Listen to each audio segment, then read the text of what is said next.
You know when you feel like you need to let out some gas and everything? You feel like you need to, like, let out some gas and you try to fart, but any extra force, you think it's gonna cause you to just shit yourself and shit? Yeah, that's sometimes how I feel. Never gamble. Too late. I think you have an addiction. Oh, I know, yeah. Welcome, everybody, to episode 10 of our conversation. That's how we're starting it, huh? Yeah. Okay. So, we're here. Episode 10 is, what does healthy masculinity look like? That's a perfect intro to that. Yeah. And So also here we owning are. up to our mistakes. Men. Ew. But yeah, this is our last episode for season 1. Sorry if anybody was trying to finish that sentence with forever. If you give me $5,000 for... That's actually pretty low, to be honest. If you give me money, I'll stop doing this. If we reach our Patreon goal. No, but yes, last episode of the season, because we're going to keep talking, whether you like it or not. We like it, I think. Period. Yeah. But more information on that at the end of this episode. Yeah. I'm Fluid, aka Chris. And I'm Clark, Datu. We haven't done this in a while, just us two. Yeah. So it's been nice. Yeah, nice. Check in. Out of 10, I'm feeling 5, 6. I've been just started a new fellowship with SF Rising. So that's pretty cool, but it's actually kind of like very tiring because I technically don't have a day off. Because I had the fellowship during the week, and then right after I'm done with the fellowship, the next day is when I start my work week. And I'm just kind of... and I don't want to be happy during my work week. But the work week is so draining to where I don't have enough energy when I start the fellowship, but I'm energized when the fellowship ends. You know what I mean? Yeah. That's just you're how... doing something you enjoy. Exactly. But, like, you know, the wave of sadness and stuff is whatever. I want to pop on. I'm like dead at like 99.99% diagnosed with ADHD. I'm like, it's a revelation that I've had, and all the Instagram infographics, the shitpost tweets, and all the TikToks are telling me like, yep, I do, and it's a lot process. All I'm missing is an actual diagnosis from a medical thing. But that's what, $300-$200 for them to say, yeah. So, yeah, that's just the whole struggle of just healthcare industry. That's, oh god. Yeah, how are you feeling? For the record, if you are in need of medical attention, please do not seek it on TikTok. Are you talking to me? Or are you talking For anybody that needs to hear that, I'm glad we're sharing information, but remember, there's a reason there's professionals. Mm-hmm. But you know, accessibility. Yeah. Let it be the start of your journey in understanding like certain problems. Don't let it be the end of the treatment, end of a treatment, or means to an ends. I don't know. Am I using that? How are you? Let's see. How many days are left in this month? 6. 6 days left in this month. The time of recording is the 24th, so it's like a couple. Wow. That means I have, I think, 5 days. 5 or 6. About 5 shifts left. Maybe. Mm-hmm. And then I leave this job. Nice. Not gonna lie, thinking about that every single day that this winds down, my numbers just keep going up. The less shifts that are left, the more my happiness level boosts up. And then I remember I won't have money.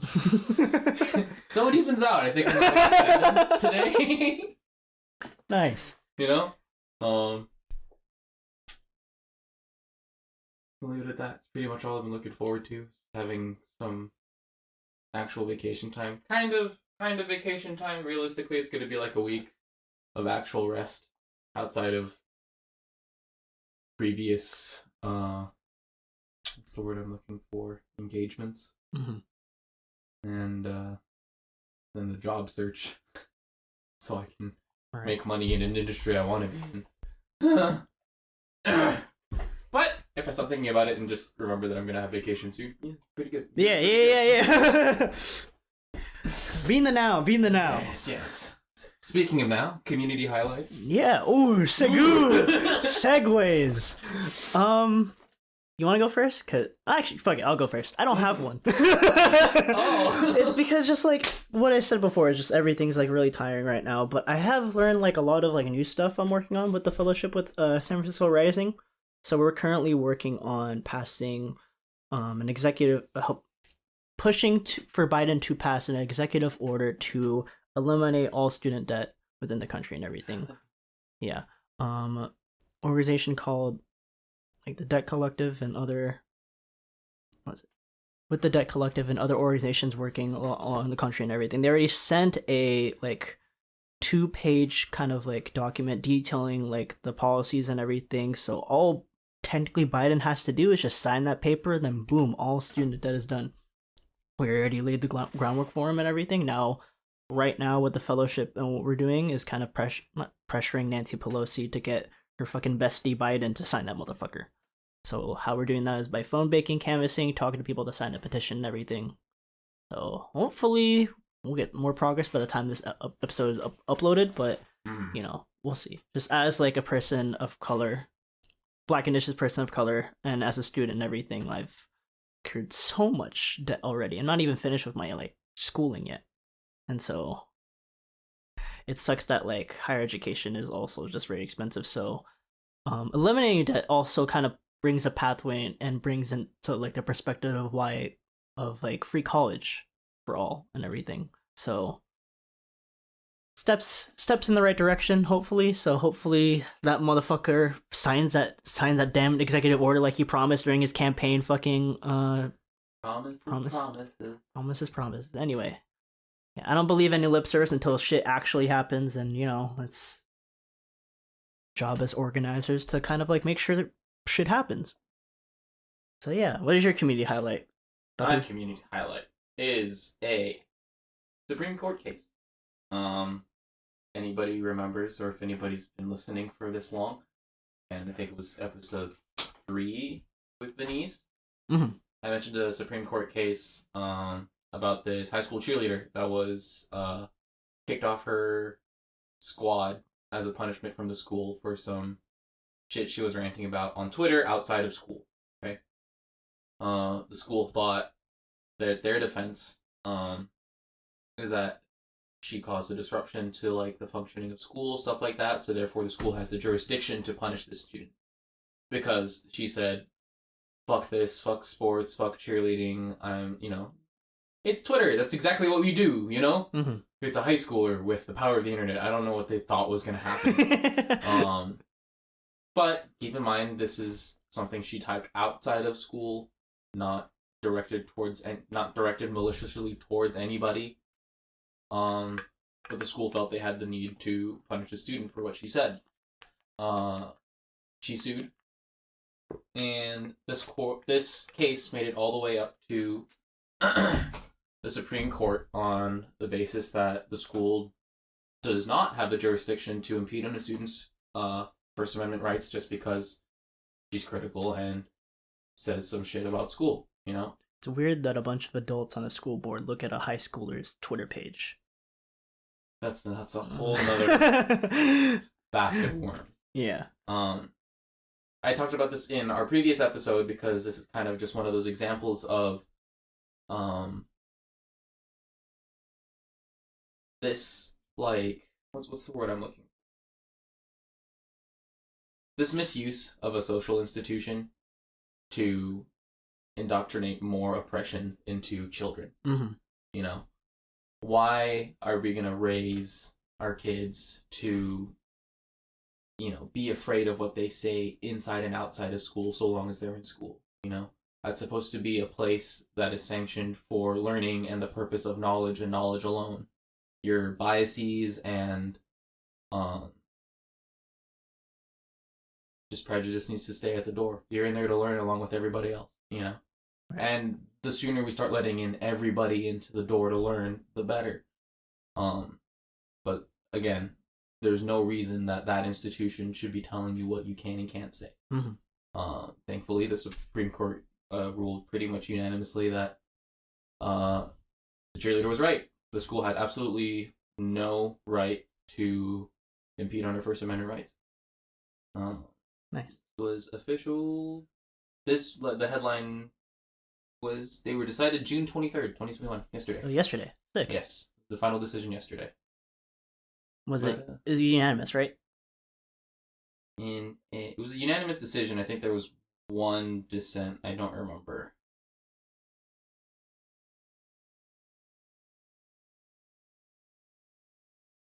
So high majority. Okay. Kind of. It. But yeah, so that's mine. If I find out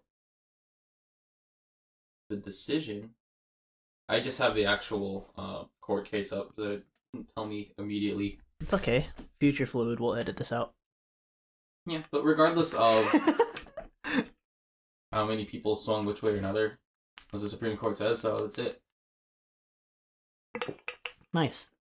It's good that that's precedent. That precedent is set in our favor. Tinker versus Des Moines. Mm-hmm. Anyways, yeah, so that is my community highlight. Means we're into our topic for today. Into the meat of our conversation, which is talking about healthy masculinity. Now, as two queer, non-binary Filipinx people. You may not believe it, but we weren't always this way. Our origin story started in patriarchal values. Okay. But yeah, just keep it simple. Just, I was born and raised as a man. And as was I. Yeah, and so it wasn't until recently, 2018 that I came out? Fall of 2019, I believe. Mm-hmm. This is bugging me now. This is interesting. It's recent. Recent. It's not. Maybe fall of 2018, maybe fall of 2019. Now it's just there. It's there now. I am non-binary. They, them pronouns. Yeah. I just didn't vibe with what it just the whole gender of being a man and stuff, and so that comes down to basically who you were raised. Your decision to came out as a realization that you just didn't accept what society. Yeah, this wasn't a bubble or category that I saw myself in. And so that's initially why it came out, and now I'm developing more what that means to me now as I'm continuing to talk about it now. But that's how initially it started. How about you? Pretty much the same thing. My coming out was literally less than 2 years ago. Pretty much. Oh, that's 2 years ago? Almost, yeah. That's crazy. That's crazy.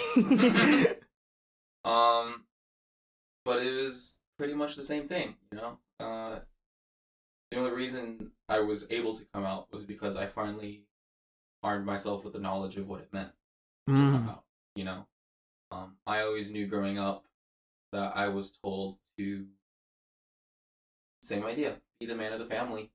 It's my family immigrated here. My oldest uncle went straight into the Navy. That's how they provided for the family while the family just got here. My dad went into the Navy, raised me to go into the Navy. And to not let my emotions bother me. Mm-hmm. That almost always was the part that got me the most, because it's I'm emotional very clearly. Mm-hmm. I feel these things, and you're telling me to suck it up because that's not what a man does. And I don't feel like that was ever shoved in my face that overtly, that's what it meant to be a man. But it was implicit, yeah. It was very implicit, and the fact that it was something that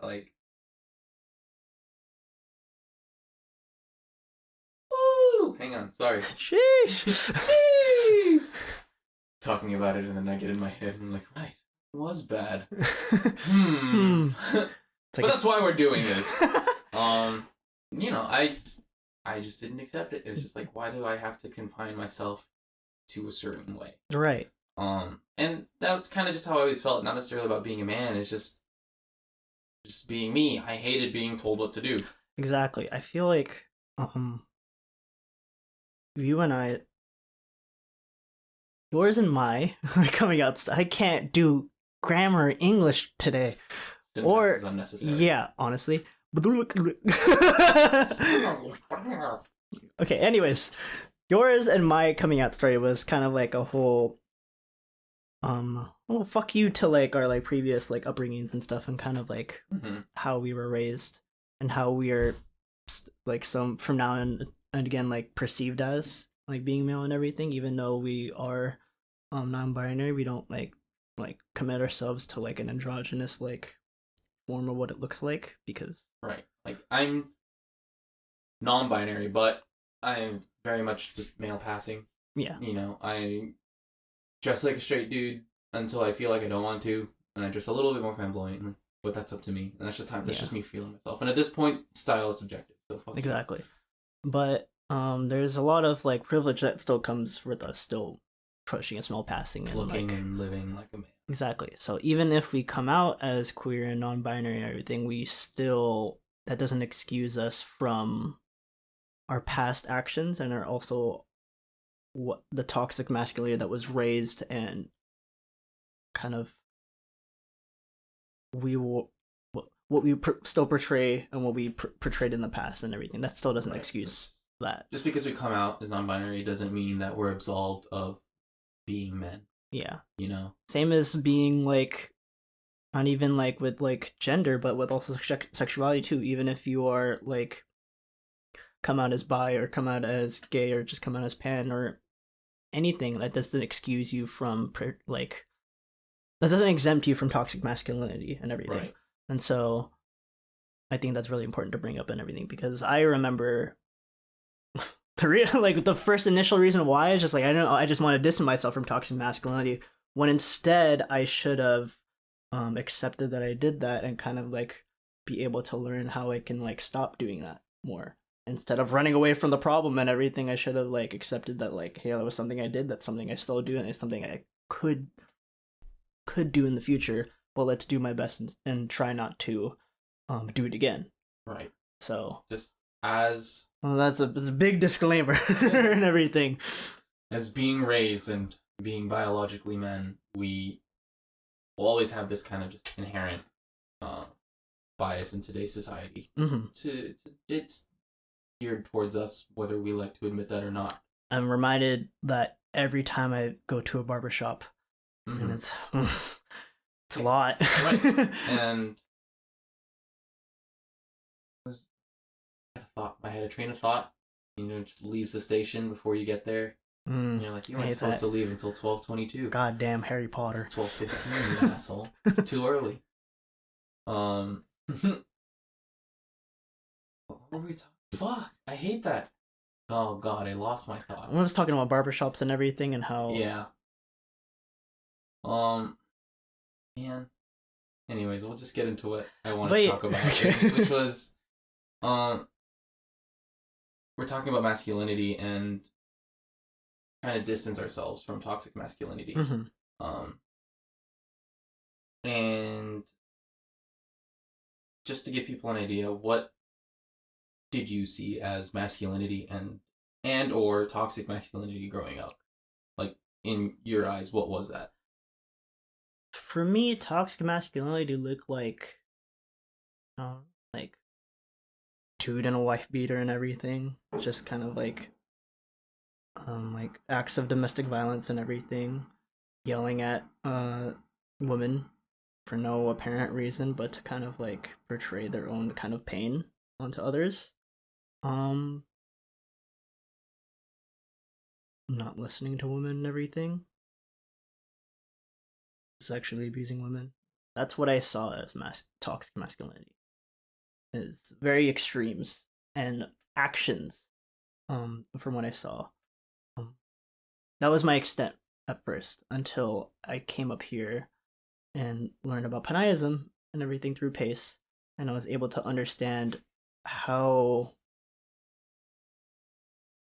I was able to understand the perspectives of like what women go through on a daily basis from men, how far those words of catcalling goes, how much society and men just objectify women from their bodies and everything, how much people how much like men undermine women on a daily basis in just general conversation that I didn't know until someone told me or educated me about, and I understood that like I've been doing this the whole time up until like now. And so yeah, it's just kind of like a whole like a big well of darkness that I don't know how far it goes down until I actually look into it and go down it myself to just look at. That's a weird analogy, but it's just kind of like down the rabbit hole. Yeah, basically. That's what it looked like to me. How about you? I mean, a lot of the same points. You know, I think this might apply to you, but just growing up in the age of the internet, you know, we are in between. We're basically like a sub-generation in between millennials and like the new Gen Z. The Zoomers, and the Zoomers and stuff, right? So we have this semi-unique understanding of the world of how information used to be passed along, and growing up in the age where suddenly information was so readily available at unnecessarily like young ages. Yeah. You know? Like my brother is 15 and his perception of the world is right up there with mine at this point. You know? And that's just because he grew up with the internet at its prime pretty much at this point. I mean, we grew up on figuring out how Skype worked and like the tail end of AOL. Yeah. You know what I mean? Information wasn't going around as fast as it does today, but we did grow up learning how to adapt to that environment and seeing the world kind of unfold in our eyes. You know what I mean? With us, explain why most of our generation can be pretty radical. Yeah, because we grew up in adulthood to where these kids are growing up now, and we were able to think critically of our world while still understanding the developing, having the internet at its prime and everything. We still used it as a means to kind of like gather information, and that helped us kind of understand the world a little better. We knew it wasn't reality or fact, but a window into other people's realities. Right. You know, but nowadays it's really easy for people to get lost in the internet as it's on the internet, so it must be true. You know, no, we grew up knowing that that's on the internet. We need to take it with a grain of salt. I remember every fucking like English class is always just kind of like analyzing stuff on the internet and credibility and stuff. And so, yeah. But I think a lot of just my views on how disgusted I was with being came from seeing the world kind of unfold. Right. Along with just my general distaste of like how I was expected to grow up and what I was expected to do, and just in school. Okay, so tragic backstory time. Yeah, just bullied through all of elementary school for a while. También, all the way up till like high school. You know. También. Fuck. But I never had guy friends. I had like one or two here and there, but I never found that. Never had that like bond of like brotherhood with other males in my life. It was really hard for me to vibe with them because people wouldn't understand that the way I feel about things will change my decision, not because I am stout in my beliefs. You know, I'm not stoic in my decisions. I will let my emotions guide my it sounds not like emotions, but I will think before I speak, basically. That's kind of what it came down to. And every guy I know was always act the second they have an idea without thinking it through, you know? The whole boys will be boys thing. And it's just, in my head, I was like, these guys are idiots and they're going to get themselves hurt. Okay? Sorry for being cautious. Sorry for thinking about other people before myself when it came to taking risky action. You know what I mean?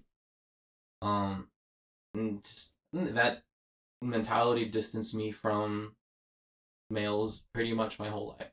But it means I've always had fantastic females and matriarchs in my life that have guided me along my way. Right. While trying to make it through life, you know? And through them, I was able to see their lens of how men treat them, you know? I've had friends and I've had exes and people who are really close to me that have had all these transgressions upon them from men thinking that they can just have whatever they want, you know? Mm-hmm. And I've always, the only thing that I've been stoic about, just being like hard set on in my own beliefs, is that I need to have common respect for other people. Right. Because that's the only thing, I think that was the thing that drove me away the most from this idea of masculinity that I saw growing up, was that there didn't seem to be, at the base of it, any semblance of respect for other people, only for yourself before other people. And it just, I don't know where the mentality of that came up from, for me to just, you know, be more selfless than probably healthy, but it's there, you know? Right.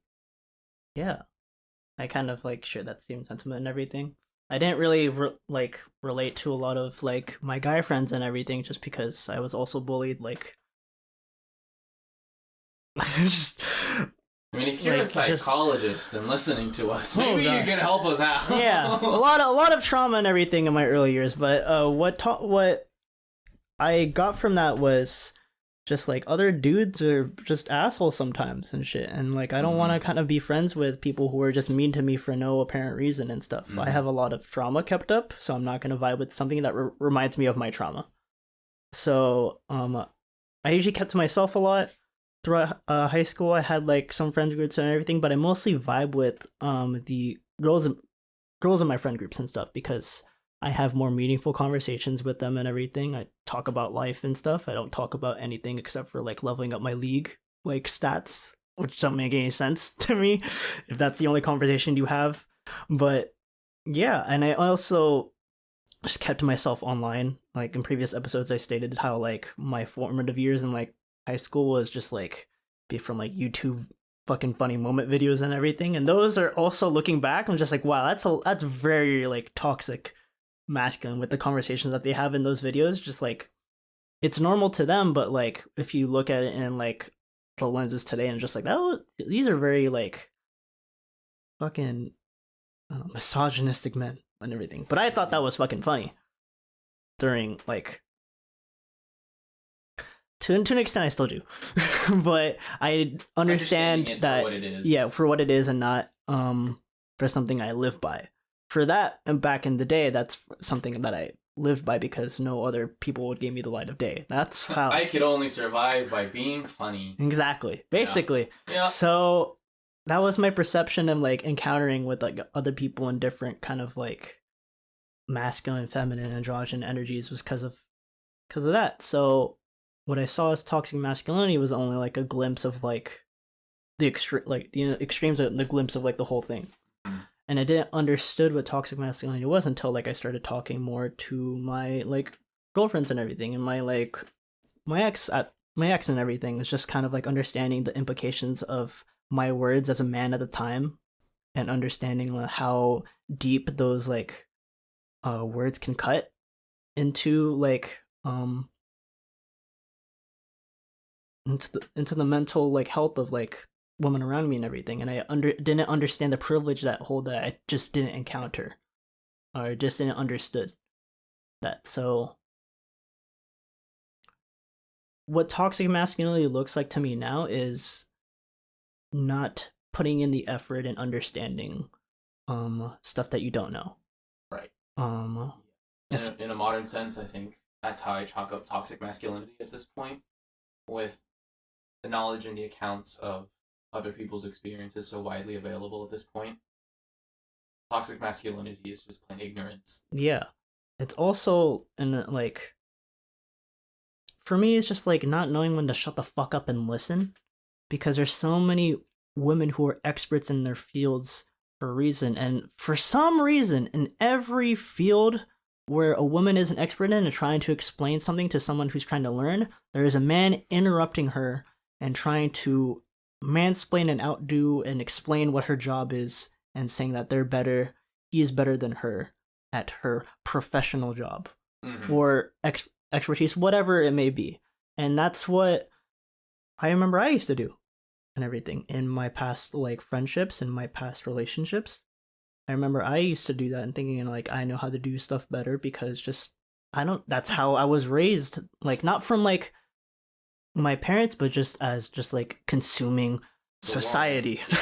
Just and so like my relationship with that was kind of like the closer I was into coming out, the closer I was to realizing like, oh shit, this ain't me. This ain't me, and I like, and if it was, I don't want it to be me anymore. Mm-hmm. Yeah, that's and so I'm trying now, like even like when I learned about toxic masculinity, find ways to where I can kind of flip that now. When I'm in a better place to acknowledge my toxic traits, I'm trying to be in a place where I can find ways that I can express more healthier traits, healthy masculinity, in a sense, kind of like just talk with other like the term is AMAB, so it is assigned males at birth. So no matter like I don't want to use this as a way to kind of like characterize like people, but a way as to kind of like understand people's experiences. But so when I like talk with you, Clark, and everything, like a fellow AMAB, I just want to like help form a way. Well, what does healthy masculinity look like and stuff, and that's just why we have this episode. Right. Yeah. I don't know if it's technically a question directed at me. I don't know. This is just a statement. I'm just like, thanks to like the other like queer AMABs around me, I'm able to understand what does healthy masculinity look like more in a very gender neutral sense, if that's correct. I don't know. I think so. I don't know. A gentle. In a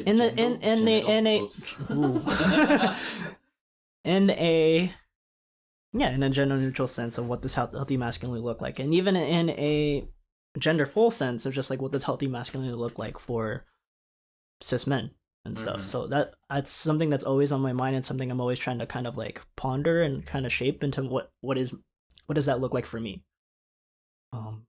Because I just remembered my thought from earlier. Yes, pop off. The problem with growing up as AMABs, and regardless of how recently we came out, like I said, that doesn't excuse the inherent privilege that we have, right. And as far as like my relationship with masculinity today, I don't want to say that I feel like I'm walking on eggshells, but more like I'm looking at the eggs as I walk across them. Yeah, yeah, that's a good saying and stuff. I'm not gonna say that I am perfect. I've abandoned the idea of being a man to explore my gender neutral identity, but in reality, I still need to accept that I grew up a man and I appear as a man. And that comes with a lot more implicit privilege and toxic masculinity than people and cis men might realize. Mm-hmm. The things that people take for granted, and it's just like, I can walk into certain buildings and not even be like looked at, without like a second glance. But somebody with the same status as me, just by being a woman, absolutely will get looked up and down and ogled and objectified for no reason. Somebody who's queer or autistic with the same qualifications that I am will get looked at a different way just because they don't look like what society considers normal. Right. Will get paid less if they're the same position, if they have the better qualifications as me, just because they're a woman for some reason in certain companies. Right. And that's the kind of privilege I'm talking about, is the stuff that we don't take for granted today. That can still be toxic masculinity, even though we're not imparting it specifically on other people. It's just our existence contains toxic masculinity. And when I say I'm looking at the eggshells as I walk across them, it's me trying to identify what could be a big problem, as I go through my life and interact with people. back in the episode where we talked about deconstructing oppression and decolonizing it, this is the biggest part of like interpersonal relations. Before you get into interpersonal relations, it's having this internal dialogue with yourself about what you need to look for when you interact with other people. Because, you know, I don't conduct myself in any way that might be intimidating. You know what I mean? And it's not like I'm trying to go out of my way to be soft. It's just I generally try to lead a life that doesn't particularly strike fear into other people. Right. You know? Even in that notion, like I don't know like how you'd be able to listen to this for this long, but some people who might listen for this long, some people who are very toxic males and just look at this conversation is like, oh yeah, these are just a soft bunch of soft motherfuckers, snowflakes and everything. Like what you said, like it's like not soft, it's very brave for me to kind of like understand that like I hold a lot of privilege, I hold a lot of like weapons of violence and stuff that to other like marginalized like identities, especially to women. These weapons are in my corner whether I want them to be or not. Exactly. You know, and that's, like I said, that's pretty much how I look at masculinity. It's still a part of my identity as much as I want to abandon what it means today to be a man. And I mean, that's why I want to start reclaiming that identity. If this is how I'm going to present myself, and people want to be more sure about who I am, you know, and if I want to be more sure about who I am, I can't just abandon it and say that I'm going to go do something else. You know, that's still a part of me, whether I like it or not. Right. I'm not at a point of gender dysphoria that I feel I need to be any which way. I just want to be myself without judgment. But that means I have to own up to how I show myself to people today. You know what I mean? So, looking into myself, I think the one thing that I try to work on the most is realizing that it's okay to be emotional. Oh yeah. Oh my god, yeah. It's I think has been the biggest part, is, like I said, not being so stoic about everything. Yeah, especially coming from like a Filipino Asian background. families, yeah. I think like I've learned right away, even if it wasn't said, that like my father and my uncles just never showed emotions or never was like too stubborn to like cry or talk about their feelings and everything. To this day, I don't know what my dad is thinking sometimes until something physical actually happens with his health and everything, because he has like heart problems and stuff, or God forbid it's too late. And that's something that's just like, I feel with toxic masculinity builds up another wall with people's like interpersonal reactions, even with their close loved ones, that you just can't like take down until like they're willing to take down that same wall on their side, which sucks and shit. Yeah. I don't know about your family, but my dad was incredibly proud on when it came to practicality. I think that's where I think even as just a male, biologically male, we tend to think more in a practical sense. Evolutionary traits of being hunter-gatherer. You know? If you want to go that far, regardless, it's that always felt like the excuse. Through emotions. It was, why are you letting your feelings dictate when this is practically what should happen? Yeah, or like, when my mom gets like very hysterical with her emotions because something is stressing her out, which is sometimes caused by my dad. My dad goes just like, look at your mom, being irresponsible and everything. Like, don't be like that. I took that as like a 6-year-old, 7-year-old, just like, okay, don't cry, don't show your emotions, and if you do, you're weak. And I couldn't, just as an empath, as a Cancer, as a triple water sign motherfucker, I couldn't help but cry because of so much stuff that was going on in my life that was just so traumatic for me. So I was not told by my dad, but told by stuff around me, that because I've cried about stuff that was very traumatic for me, I am weak. I am not strong. I can't be a breadwinner. Just emasculated and stuff.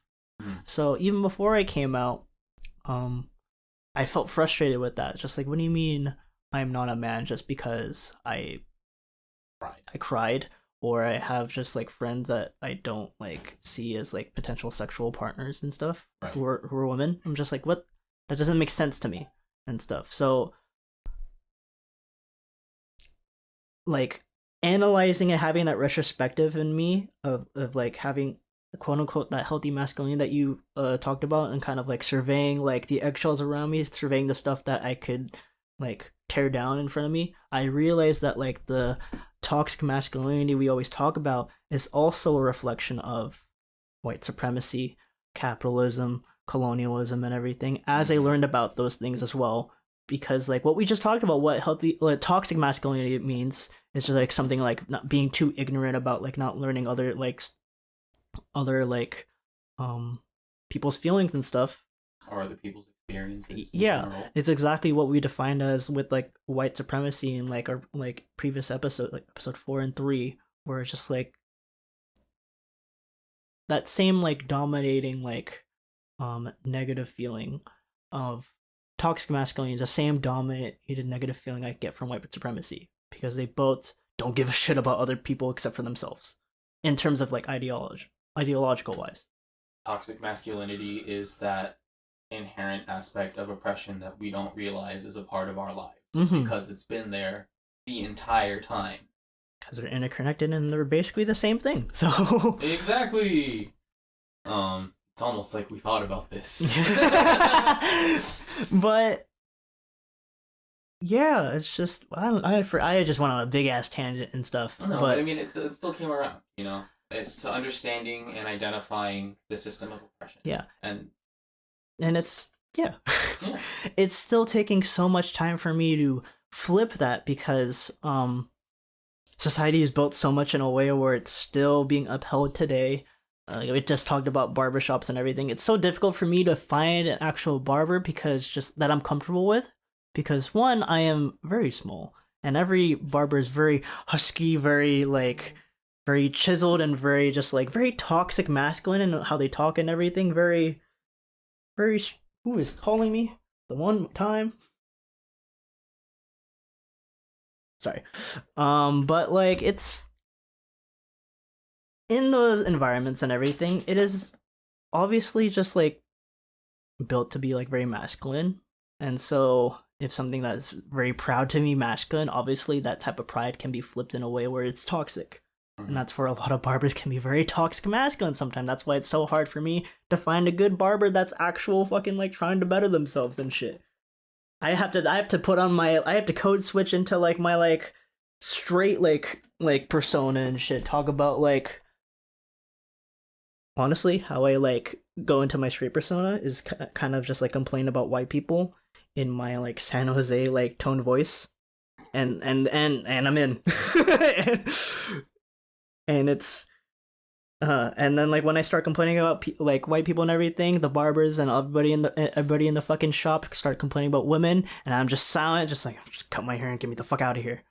Cause I don't know about you, but it's just like every time I like find myself in those conversations, I just want to leave, because just like it's not the type of people I want to fuck with.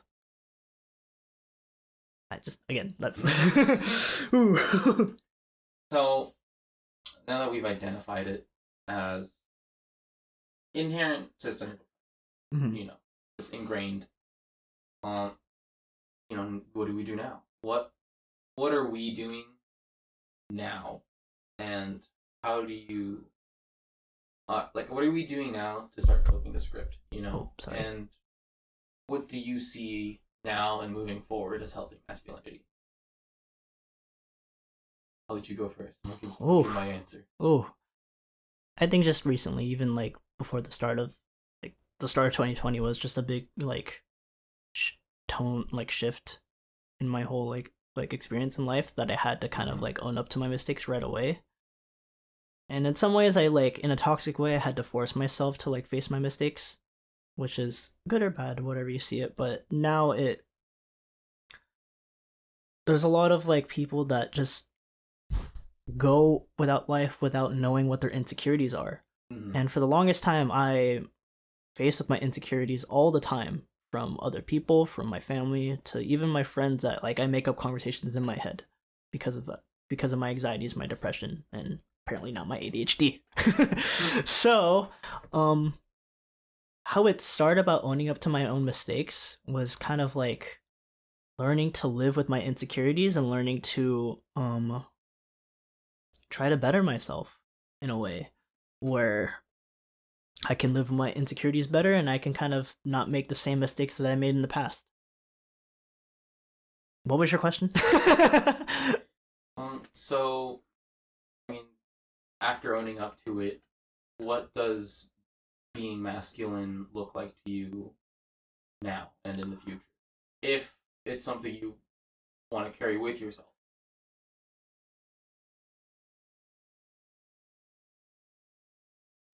Honestly, when I think about masculine, feminine energy, as someone who's non-binary, who's none of that, or at the same time all of that, Mm-hmm. Schrodinger's gender. That's a good one. I'm gonna write that down. That was a good one.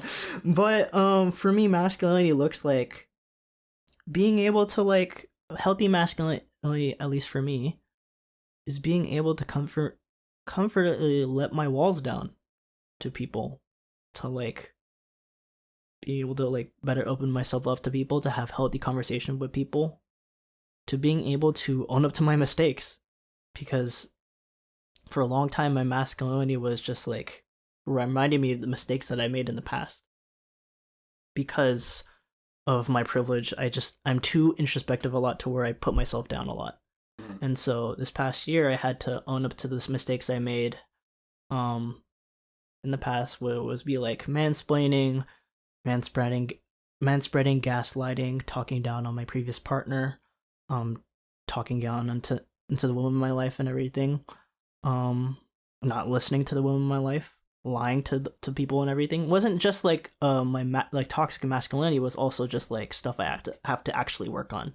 So I think healthy masculinity to me is just kind of like having introspection to know that you need to work on stuff. You need to improve. You need to like, you're hurting a lot of people. To be able to see that and to be able to want to work on that, that's what healthy masculinity looks like to me. Because toxic masculinity is the opposite.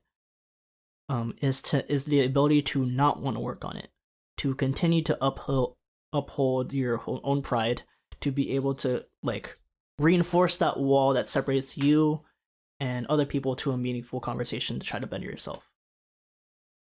That's what it looks. That's what healthy masculinity is to me, in terms of that, is to like close that distance between me and another person. Yeah. How about yourself? That's Oh. I'm very passionate about this conversation. Yeah, I agree with much of the same sentiment, you know. I think a big part is being able to look into yourself and realize that you let your walls down, you know. Yeah. But on the other side of that, I want to touch on aspects of masculinity that I always saw as positives. When it comes to like the sense of brotherhood and community. Mm-hmm. The ease of finding community in brotherhood, but also at the same time the ease of turning that into a problem. We see that right. Oh all my the god. time with oh my god. fraternities and corporate environments where it becomes male dominated. But then the more power is in that room, the more they take for granted that power. Right. But on the flip side, there throughout history and in our own lineage as Asian Pacific Islanders, it's possible to have matriarchal societies with men who are respected and can respect women in return. Right, yeah. You know what I mean? And with the understanding that there is still a difference between men and women, you know? But the idea of brotherhood and respect, I think, is something that I still try to carry with me as an ability. Right. As like a superpower in a sense, you know, but in the vein that it's something I have to be responsible with, or it could get very out of hand very fast. Mm-hmm. You know, not looking at my masculinity as something to abandon, but as something to embrace and turn into a force for good. You know, be the change that I want to see. Owning up to your mistakes. And owning up to my mistakes. Nice. You know, I would love to find, you know, more community in masculinity. Mm-hmm.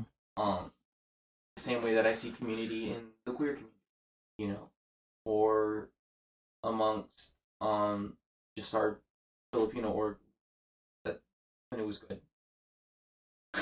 I'm kidding. Oh, thank God there's no fucking face cam on this episode. I'm kidding. Woo! It's just like saying my year of high school was the best year, but it was, you know. Wait. And it all just went downhill after I left. I'm kidding. Jesus Christ. This is toxic masculinity in action, thinking that I was the most important person in the room. I wasn't. I know I'm not.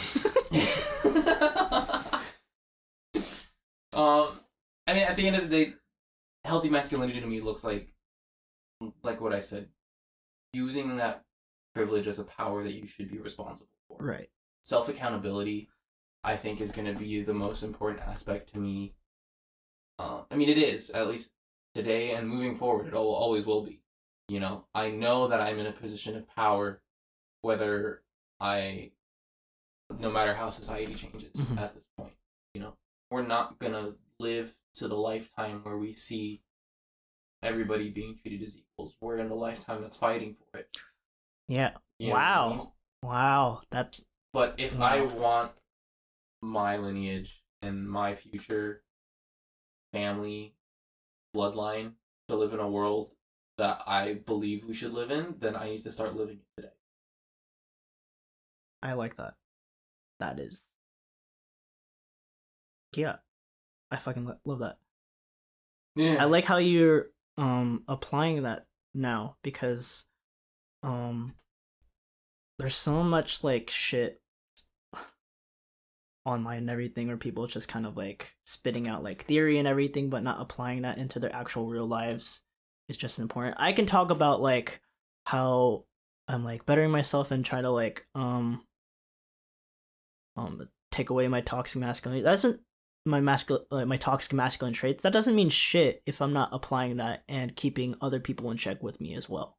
Mm-hmm. That's something I have to work on right now, because just like in the past where like I came out as non-binary and ran away from toxic masculinity, I noticed that I ran away from potential friends who showed some toxic masculine traits to where I didn't want to talk to them at all. I didn't want to like have them in check because just I couldn't see myself kind of like having that conversation with them and stuff. So now I'm trying to challenge myself into like I just like to thank you personally, Clark, just like because you're like one of the first people who actually kind of like said like, hey, I don't like how you did that, or I don't like how you called that person this and everything, and then you're like, okay, thank you for letting me know. I'm like, that worked. That worked. I was like, yeah, most people would understand, at least with me. If you just tell me I did something wrong, I'll understand. You know, it's just like, yeah, that's my own thing, because like in the past when someone said that to me, I just put my walls back up and everything, and that's something. How dare you say I'm wrong? Yeah, exactly. That's what I used to do and stuff. So like having to like do that to other people was really hard for me because I couldn't do that to myself. Mm-hmm. Now that I'm doing it to my like self more and everything, trying to do that with other people, it's super hard. Especially with the people I interact with now that's not within our age group. Mm-hmm. It's just I don't have a lot of like guy friends in general anyway. I think all of the male friends I have, or at least somewhat, are just thinking about it now, they're all queer. Thinking about it now, they're all queer. Who I can talk to like on a random like basis, just like it's nothing, they're mostly all queer. Damn, that's crazy. I don't mind that, to be honest. Well, but like it's something I have to work on and everything. And I'm glad you mentioned frats because that sense of brotherhood I can never vibe with because every like space that I had with or like friend group I had that was dominated by like a lot of males was just very stupid and toxic and shit. I'm just like, why are you all acting like this? There was I forgot who was telling me about this. One of my friends joined a frat, right? And it was just funny to hear the story, but basically the frat goes to a party, right? And every member is assigned a girl at the party. That hang on. They're basically chauffeur, designated driver. You are responsible for getting this girl home. Oh, and if you abandon your designated partner, you get hate. Oh, interesting. A literal flip the script on toxic masculinity.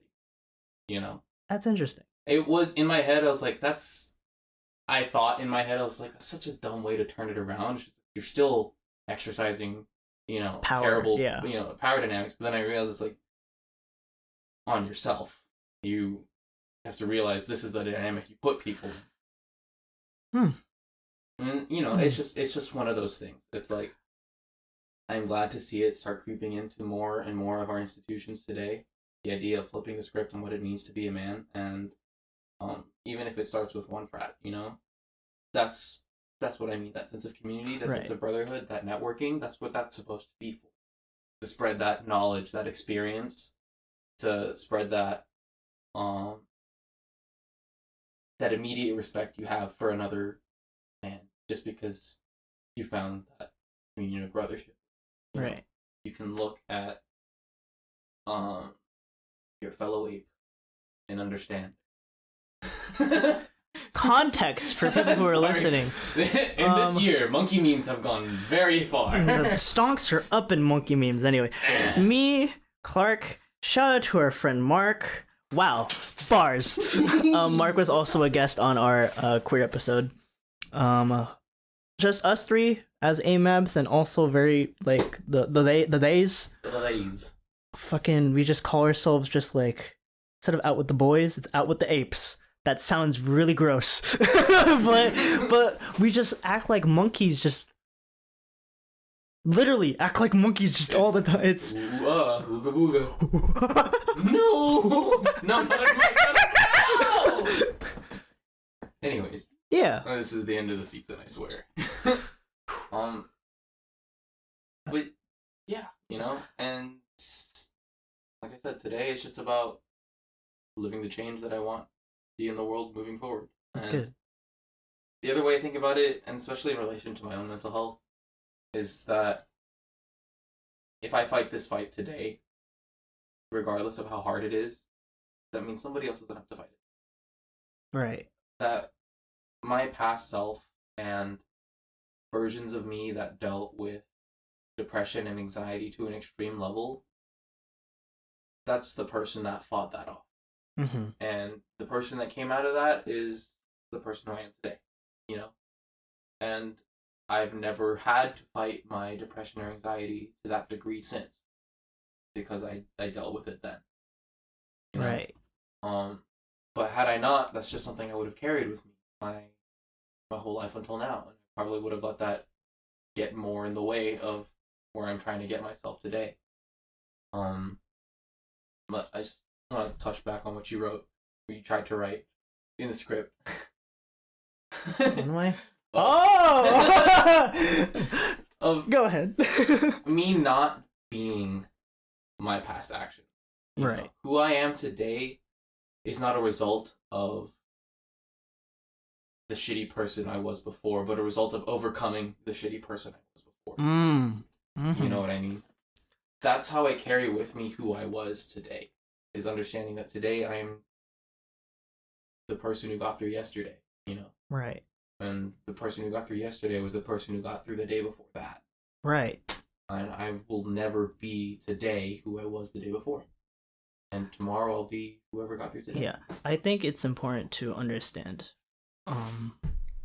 that the change that I've personally gone through Because I beat myself a lot, and I live in the past a lot too much, to where I think the past toxic actions that I've done are a reflection of my current toxic self, and that is inherently true, and I had to unlearn that right away. Mm-hmm. To an extent, that was me in the past, yes.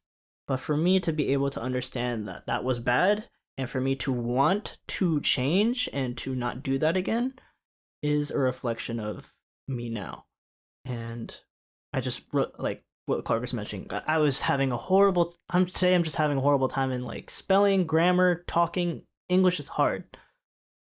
Muy difícil. Anyways, it's just like I was writing in the script, like, the current you is not your past actions. Your past actions reflect an expression of your previous set of knowledge. It is normal for you and your actions to change once receiving new information. And the new information I receive is realizing that, like, the toxic shit I've done is bad. This is why it's bad, and this is the alternatives of what you could have done instead. Yeah.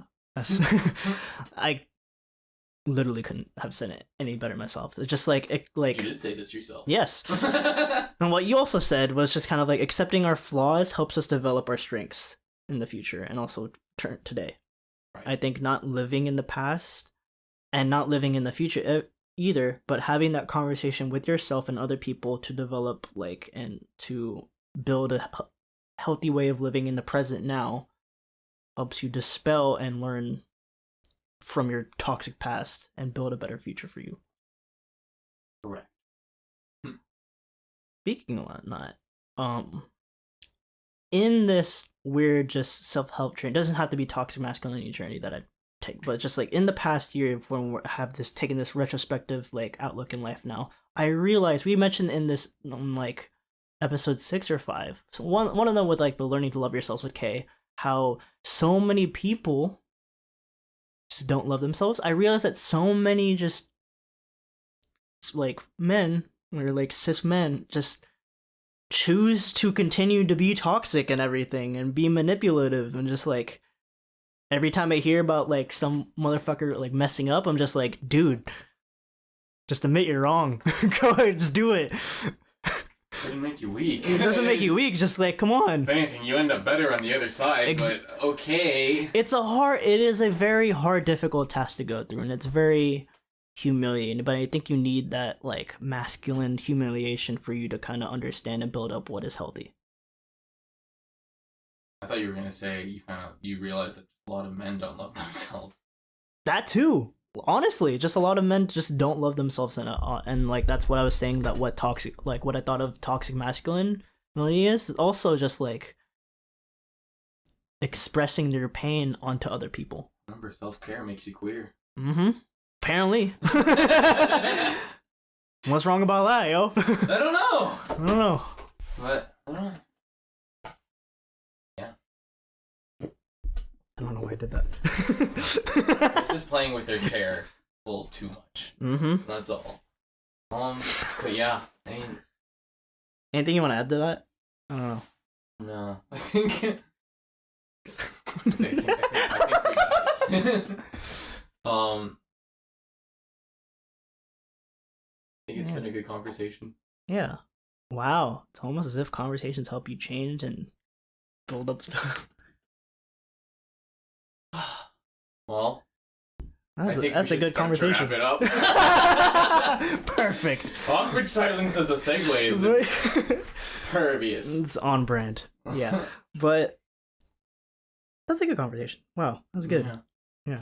I was just scared for this conversation, like later, because it just was low energy. But I was honestly really nice. Instead of general advice for the end of the episode, I'm gonna say that this whole episode was general advice. Honestly. This whole podcast is generally advice. Again, don't take our opinions as professional fact. We are just speaking on our own experiences and using that to hopefully help you inform your own decisions as you go through life. And critique us too. Yes, please. We are open to criticism. Tell me if I'm stupid. I need to know. Yeah, we're literally like screaming into our echo chambers right now. Please give us feedback. I literally won't stop talking, but you need to start pointing me in the right direction. Please, I need to stop editing their rants. Please tell them. Anyways, so that was that your general advice for the episode? Yeah. God damn it. Any general advice for you? Let me go into my therapy folder of quotes. I don't like that.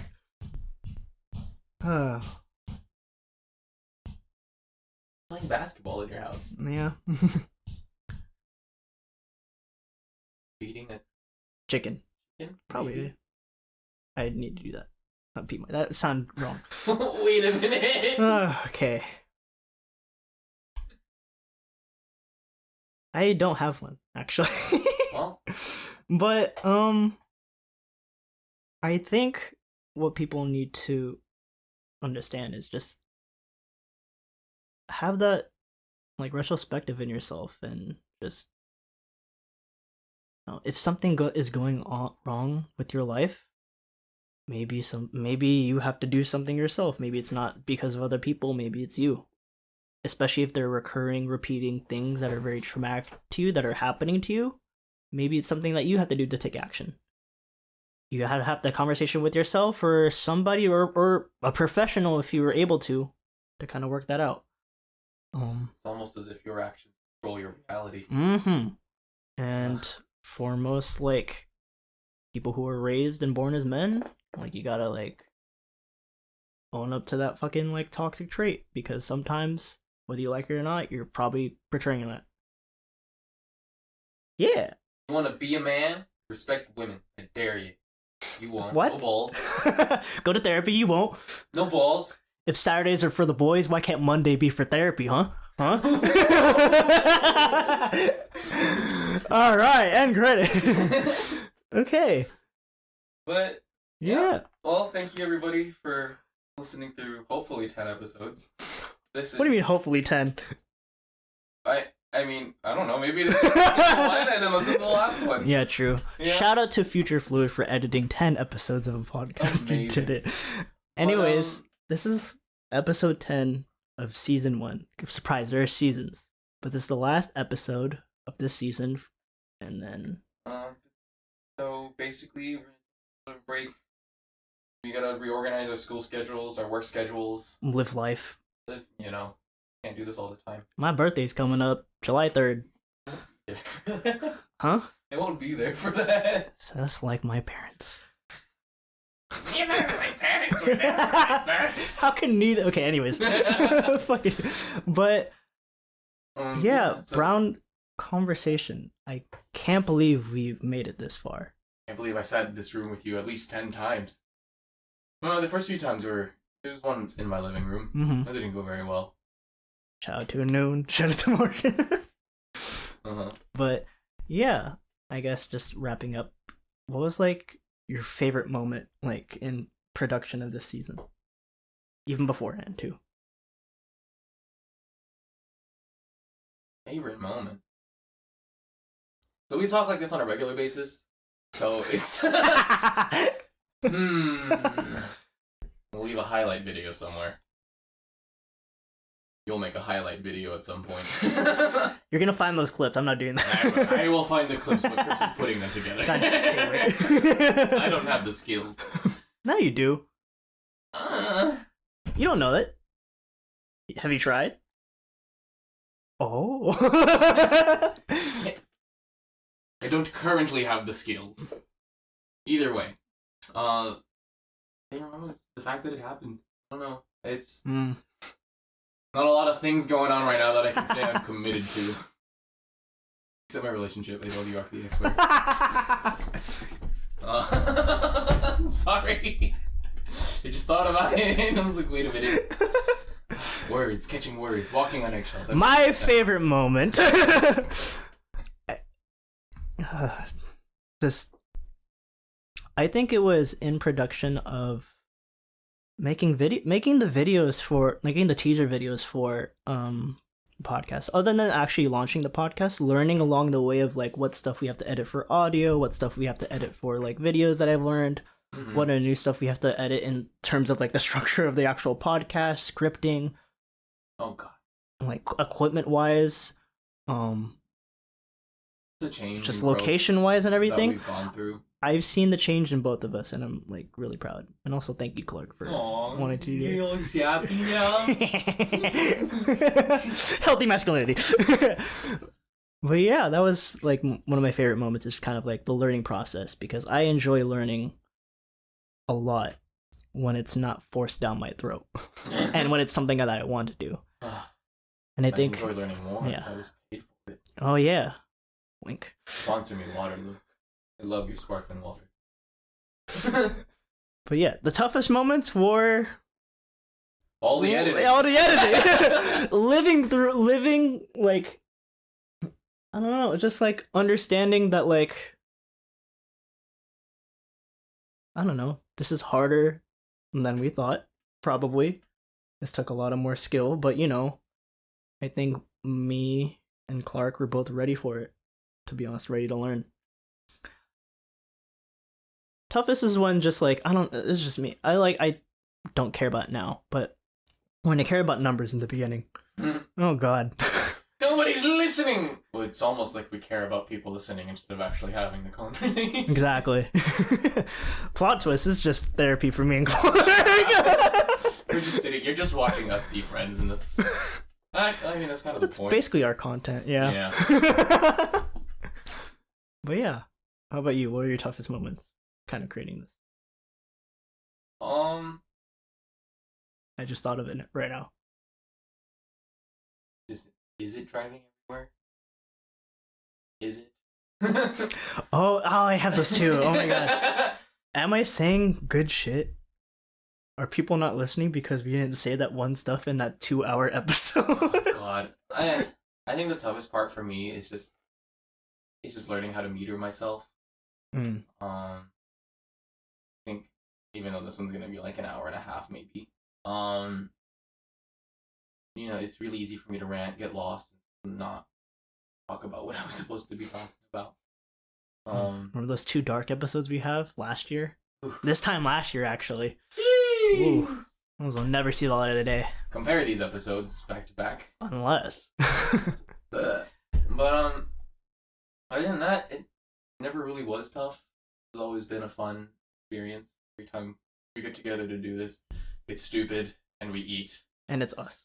And it's us. So it's almost like when you enjoy something, it's not actually work. Yeah.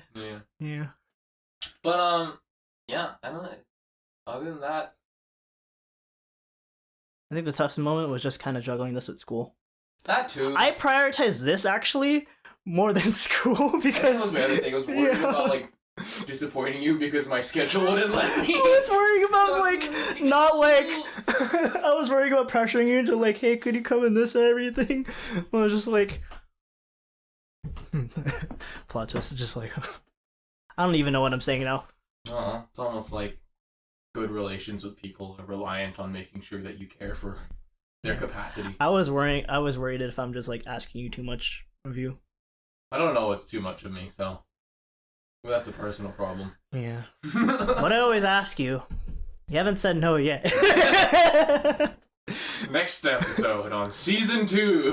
I'm by myself. Clark is taking a break. What happened? Decided to find themselves. They'll be back in 5 episodes. 5. But yeah, I guess segue into like future plans. We talked about we're just gonna take a break and everything. We said rescheduling. Pretty much. Scripting season 2 and everything. Don't worry, we have a long list of episode ideas. There's so many. We just realized we need to take a break at some point. We are still going to be active on our social media and everything, on our Instagram at Brown Conversation, on our YouTube channel. And we're also going to be focusing on getting this podcast into different platforms as well, making it more accessible to people. Through the break, we're going to be working a lot on how to get this further distributed.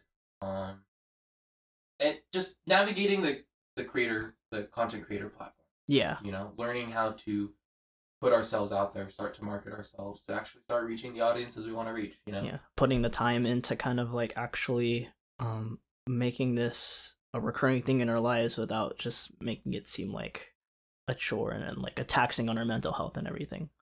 And also just, again, living our lives. I feel like we can't preach without actually practicing and learning alongside while we're talking and making this podcast. In the words of Reverend Jesse Jackson, who we met. That's such a random event. I don't know how we did that. You know, can't teach what you don't know. Can't lead where you don't go. You know? Mm-hmm. And before we start giving advice to other people on our experiences, we need to make sure we have our experiences. Right. That being said, look forward to more content. Yeah. Thank you again for like all the people who listen to us, all the friends, family. Maybe. Whoever's listening, thank you. Yeah, I really, from the bottom of my heart, just thank you for validating like our work. And I don't know. Very appreciative. Yeah, very. I don't care about the numbers. I care about that like people actually listen and actually kind of support us. Engage in this conversation with us. Yeah, and that's what this whole space is about. This is a space for not only us, but for y'all to chime into. Air it out. Let it out. Let it out. You want us to start a Discord? Be fun. That'd be really fun. Oh, maybe. Ooh. Add that to the list.